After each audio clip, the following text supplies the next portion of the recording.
یہاں پر میرے لیے اور آپ کے لیے، ہم مسلمانوں کے لیے بھی ایک درس ہے۔ وہ کیا درس ہے؟ وہ درس یہ ہے کہ ہمیں غور کرنا چاہیے۔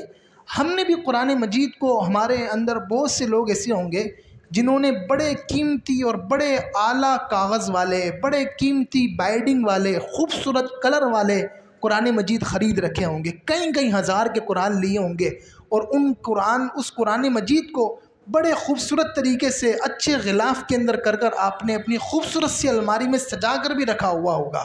اور کئی لوگ تو اس قرآن کو پڑھتے بھی ہوں گے، لیکن اس کے باوجود بھی ہم قرآن پر عمل نہیں کرتے۔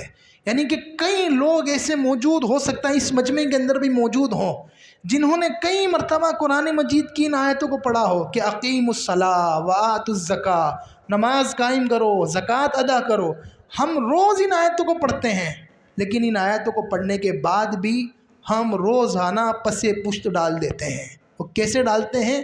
آیت پڑھتے ہیں لیکن نماز نہیں پڑھتے۔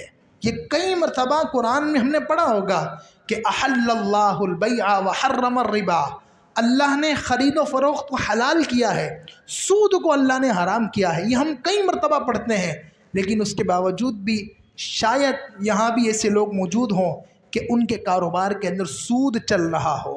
انہیں اس بات سے کوئی غرض نہیں ہے کہ ہمارے پاس جو پیسہ آ رہا ہے وہ حرام سے آ رہا ہے یا حلال سے آ رہا ہے، بس غرض اس بات سے ہے کہ پیسہ آنا چاہیے۔ تو ہم قرآن کو پڑھیں اور اس قرآن کو پڑھ کر اس کے احکام پر عمل نہ کریں تو گویا یہ ایسا ہی ہے کہ ہم نے قرآن مجید کے احکام کو پس پشت ڈال دیا ہے۔